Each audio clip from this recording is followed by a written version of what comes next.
Muy bien, acá deleitándonos un poco con esta canción, con este tema de Sumo y recordando un poco, ¿no?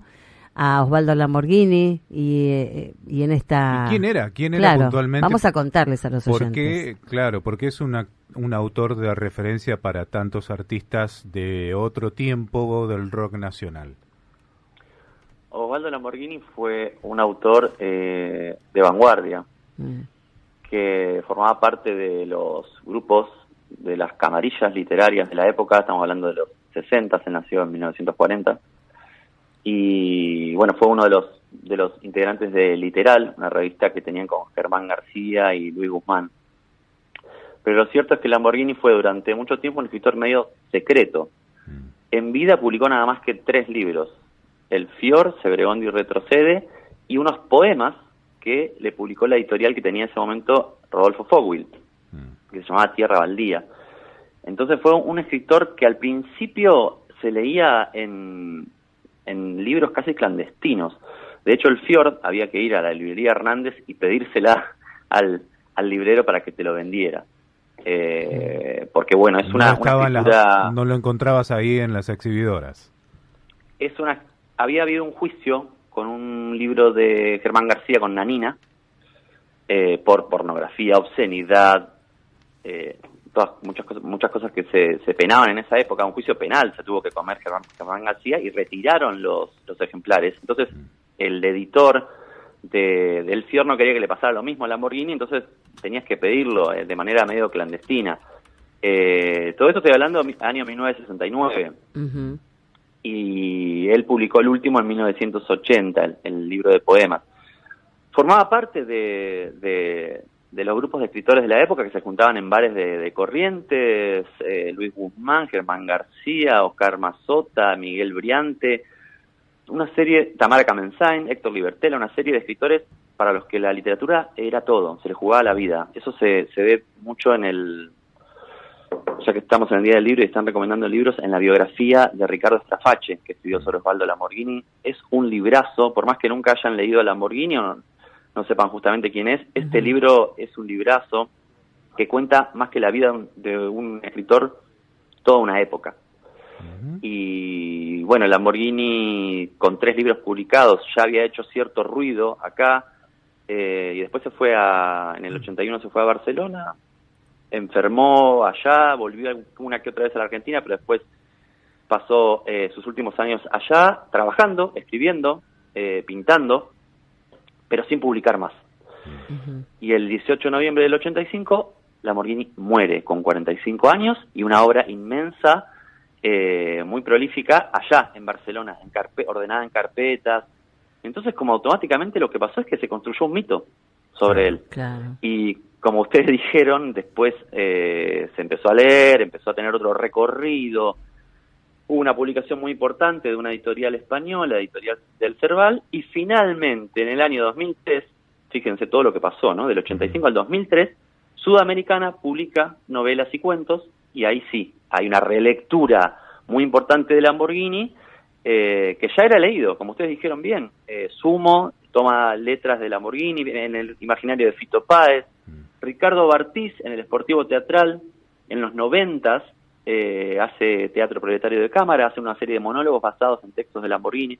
Entonces Lamborghini se convierte en una figura mítica, un maldito mito, como dice Alan Pauls sobre él. Y bueno, se cumple 40 años de su muerte y hoy tenemos una charla con Gabriela Borrelli y Paola Cortés Roca para hablar un poco exactamente esto que ustedes dijeron: qué derrames hubo de su literatura en la cultura contemporánea. De alguna manera podemos decir que Lamborghini es, digamos, era como una especie, su lectura es ahondar en lo que es contra lo populista. O sea, no era justamente o era lo que él criticaba de alguna manera en sus obras. Lamborghini es vanguardia, ¿viste? Entonces lo vanguardista nunca fue popular. Claro. Es muy difícil de leer, si vos lees sus poemas o si lees lo mismo El Fior, es difícil de leer. Lamborghini es como meter adentro de una licuadora la gauchesca, el psicoanálisis y la política.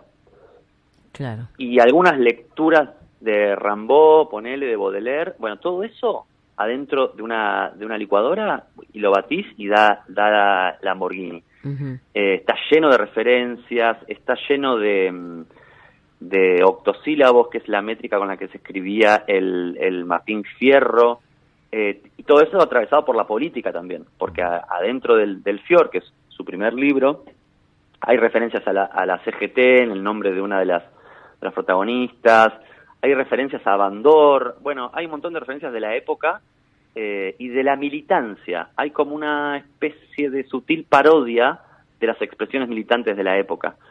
Entonces, si vos estabas muy metido en la época, podías entender alguna de las referencias, pero si no, era como algo bastante escatológico, había bastante violencia en su narrativa, y te podías llegar a perder. Entonces, algunos lo describen a él como un populista aristocrático. Esto creo que fue Germán García el que dijo eso de él. Populista aristocrático, que han revelado, por favor. Así lo Complicado, llamó, sí. ¿no? De entender también. Claro, de Sí, imaginar algo con semejante descripción. Sinceramente, sí. Mira, no sé si ustedes lo leyeron, pero hoy un poco la pregunta de la mesa de hoy, que la mesa de hoy se llama El maldito mito vigencia de Osvaldo Lamborghini. Un poco la pregunta de la mesa de hoy, por lo menos donde yo quiero partir, vamos a ver qué pasa, es ¿quiénes son hoy las lectoras y los lectores de Lamborghini? ¿Quiénes lo leen? Porque yo sé que hay papers, que hay ensayos, que lo están investigando en la academia, pero ¿qué lectores hay de Lamborghini? ¿Qué poetas hoy sienten la influencia de Lamborghini? ¿Qué escritores? Yo sé que algunos hay, ¿no? Pero, por ejemplo, ustedes mencionaron hoy las letras de Sumo. Bueno, hoy, ¿qué banda, qué músico o qué director de teatro lo tiene en cuenta, ¿no? Bueno, un poco sobre eso va a ser la mesa de hoy en la Recoleta, a las 7 de la tarde. ¿Y podés anticipar algo? Me interesa por el lado de la música. He de confesar que las nuevas generaciones me inclino por creer que no hay mucha lectura en los nuevos artistas musicales, mainstream al menos. Sí, yo no tengo ahora una referencia, porque por ejemplo hay unos chicos que se llaman, capaz que los conocen, El Cisne Elocuente. Y vos los escuchás y hay mucha referencia en la lírica a Spinetta, pero no a Lamborghini, ¿viste? Lamborghini me cuesta más. Quizás te diría que debería ser un poeta que escribe letras para bandas musicales. Ahí está esta canción que me gusta tanto, de Los Besos, que la letra la escribió Francisco Garamona, La cascada de tu pelo enredado, ese es el estribillo, seguro la conocen.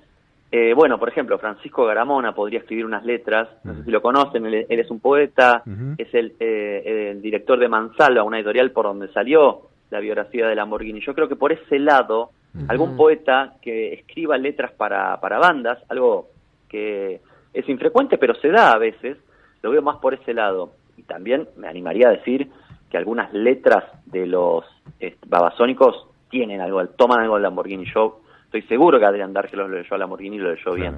Claro. Hay algunos que yo no sé hasta qué punto, creo que hablamos de hecho con una crítica literaria hace unos cuantos meses que decía que la literatura argentina sobrevuela el fantasma, la psiquis, dejó una huella en el espíritu de cualquier escritor, Borges, y por lo menos por reflejo hay una aproximación en el momento de describir escenas. Un escritor hace uso de herramientas borgianas. Mi pregunta es, ¿dejó alguna huella sobrevolando en la identidad de los escritores Lamborghini como para decir, hecho mano de esto que hacía uso Lamborghini para escribir, o no fue tan trascendental, si se quiere? Es muy rara su sintaxis, por ejemplo, cómo escribe las frases, cómo corta las frases, y después cómo torsiona el lenguaje. Yo creo que sí, que hay escritores y escritoras que tienen algo de él. Hay algo que pasó con él que quedó muy fijado a una época, ¿viste? Donde el psicoanálisis y la política era todo, ocupaba todo en el centro de la cultura porteña, ¿viste? Todo el mundo se psicoanalizaba, los psicoanalistas no eran solo psicoanalistas, tenían hacían escuela, Germán García, los del Literal, hacían escuela, y estaban muy pegados a la literatura, la lengua, la palabra, para ellos era muy importante. Creo que Lamborghini quedó un poco atrapado ahí, pero tiene algo interesante, que eso sí yo veo que hay autores que lo toman. Por ejemplo, Pablo Cachajian trabajó el Martín Fierro ordenado alfabéticamente, o el Aleph engordado, que son experimentos con la tradición. Creo que eso podría decir que es algo muy de Lamborghini, experimentar con la tradición. Infinidad de veces se dijo que el Fiord, su primer libro de 1969, trabajaba con el Matadero de Echeverría, ¿no? Era como una reversión del Matadero de Echeverría. Ah, mira qué interesante eso. Porque acá tengo algo de Mauricio Grandón Oñate, que habla del Fiord, de Lamborghini, y habla como que en algún punto surge en un momento, en la época de los 60, 70, donde hay toda una movida, ¿no?, cultural, pero también política muy importante en nuestro país, y que es como una versión, como de alguna manera intenta hacer un nuevo movimiento hasta político, si se quiere, ¿no? Obviamente del lado de la izquierda, pero un movimiento social que no sea popular, pero que a la vez lo sea. Es bastante complejo, o sea, hasta dónde se metió, ¿no?, de la profundización de lo social en esa época, que era una época de muchos ideales, ¿no?, por supuesto.